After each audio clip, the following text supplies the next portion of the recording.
सनातन के लिए पाकिस्तान में भी गाना गाने को तैयार हैं। कन्हैया मित्तल इटावा में बोले, हम राम को लाए हैं। भजन से लोकप्रिय हुए सनातनी गायक कन्हैया मित्तल ने भड़तना में आयोजित श्री श्याम संकीर्तन कार्यक्रम में अपनी प्रस्तुतियों से श्रद्धालुओं को मंत्र मुग्ध कर दिया। कार्यक्रम में बड़ी संख्या में श्याम भक्त मौजूद रहे, जो देर रात तक भजनों पर झूमते नजर आए।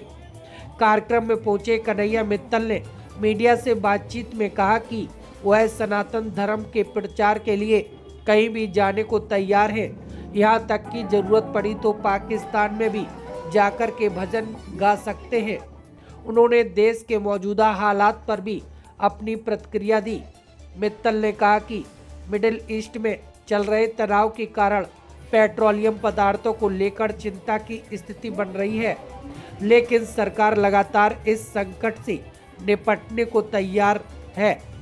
इटावा में केदारेश्वर महादेव मंदिर के निर्माण को लेकर उन्होंने कहा कि धार्मिक कार्यों और पूजा पाठ से किसी को आपत्ति नहीं होनी चाहिए। उन्होंने यह भी कहा कि वे एक गायक हैं और जहां से भी बुलावा आता है वहां अपनी प्रस्तुति देने पहुंच जाते हैं। अपने चर्चित भजन को लेकर मित्तल ने कहा कि हम राम को लाए हैं गीत का विभिन्न मंचों पर उपयोग हुआ है, जिसमें राजनीतिक उपयोग भी शामिल है। उन्होंने कहा कि कोई भी गीत जब लोकप्रिय हो जाता है तो लोग उसे अपनी सुविधा के अनुसार इस्तेमाल करने लगते हैं। कार्यक्रम के दौरान उनके भजनों पर श्रद्धालु भाव विभोर नजर आए और पूरे वातावरण में भक्ति की गूंज सुनाई दी। ये यहाँ पर खाटू श्याम जी का बहुत दिव्य भव्य जागरण हो रहा है, जिसके चलते मुझे बड़े प्रेम से यहाँ बुलाया गया है। और मेरा अमूमन ये कोशिश रहती है कि मैं उन जगहों पे जाऊं जहाँ प्रचार नहीं हुआ है खाटू श्याम जी का।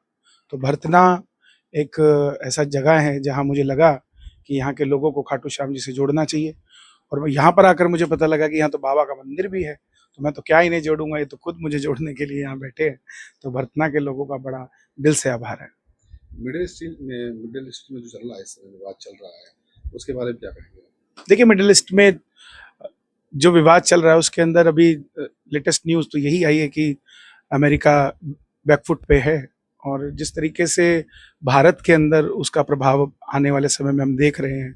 गैस की किल्लत है, तेल के रेट भी बढ़ सकते हैं, तो सरकार भी उसके अंदर लगी है। बाकी उनके देश की वो जाने, दुनिया जंग में लगी है, हमारा भारत होली के रंग में लगा है, वो लड़े जा रहे हैं। अब इजराइल इराक से लड़ रहा है, ईरान इजराइल से लड़ रहा है। इजराइल भी मुसलमान कंट्री, ईरान भी मुसलमान कंट्री। अब बताओ अल्लाह किसको बचाए? तो राम जी से तो यही हमारी प्रार्थना है कि सबको रक्षा करे, कोई जान मान की हानि ना हो। आपका एक भजन बहुत ज्यादा चर्चित में रहा, जो राम को लाए हैं, उसके बाद देखा जा रहा है इसको राजनीतिक। हाँ, मैंने भी उसको बड़ा मुझे भी ऐसा लगा कि उसको बीजेपी को सूट कर गया। वो अक्सर ऐसे गाने होते हैं, आप देखोगे राजनेता अपने इंस्टाग्राम रील्स पे लगाते हैं, जो फिल्मों के भी होते हैं, कुछ और भी होते हैं, तो वो उनसे जुड़ जाते हैं। हमने भजन गाया सनातनियों के लिए कि हम सबको एक रहना चाहिए, जाति पाति में नहीं बंटना चाहिए। जैसे सारी नदियां मिलकर महासागर बनाती है, ऐसे ही सारी जातियां मिलकर सनातन बनाती है।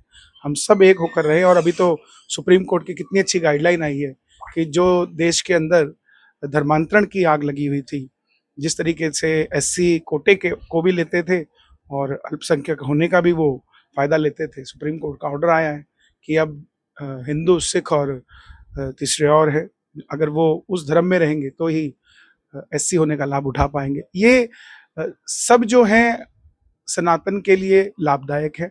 हम सबको एकजुट होकर काम करना चाहिए। इटावा में केदारेश्वर मंदिर का निर्माण करा रहे थे जी, कैसे देखती हैं? देखिए, बहुत अच्छी बात है। हम तो कहते हैं हर किसी को इस लहर में मंदिर, भगवान किसी एक के थोड़ी ना है, भगवान सबके हैं। आज मैं यहाँ आया हूँ, मुझे यहाँ आकर पता लगा कि यहाँ नेताजी का ये गढ़ है, तो मुझे उससे कोई लेना देना नहीं। मैं खाटू श्याम जी के भजन के लिए आया हूँ।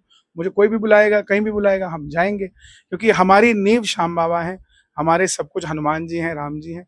जो उनसे जुड़ना चाहेगा उसके लिए तो दरवाजे खुले, चाहे हमें पाकिस्तान में बुला के भजन करा लो, हमें क्या दिक्कत है? श्याम भक्तों के लिए आप क्या कहेंगे? श्याम भक्तों के लिए यही कहूंगा कि कोई वहम में ना आए।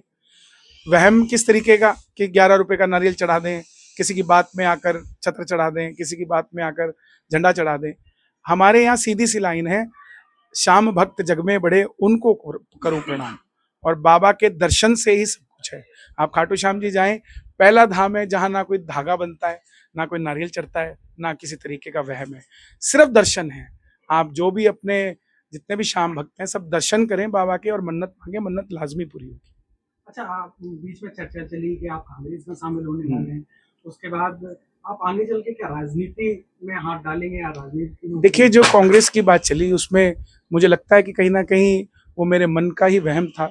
इस तरीके के शब्द या इस तरीके की बातें मुझे नहीं करनी चाहिए थी, क्योंकि इतने सारे सनातनी जो हैं वो कहीं ना कहीं इस बात से रुष्ट है कि कांग्रेस ने सनातनियों के साथ अच्छा नहीं किया, उनका साथ नहीं दिया। आज भी आप देखिए, आप साउथ साइड में जाएंगे तो वहाँ के मुख्यमंत्री बोलते हैं कि हम तो मुसलमानों के साथ ही हैं, हिंदुओं की बात ही नहीं करते। तो इसीलिए फिर मुझे लगा कि ये चीज़ मेरी तरफ से ही गलत है। उसके बाद मैंने अपने लोगों से भी माफ़ी मांगी और लोगों ने बड़े उदार दिल से भी मुझे माफ़ किया। और हम कलाकार लोग हैं, हम सारी दुनिया, सारा देश हमारा है। हम गलती करें तो भी हमें माफ़ी मांगने का अधिकार भी है और उनको माफ़ करने का भी हमें बड़ा दिल करके माफ़ करना भी चाहिए। धन्यवाद।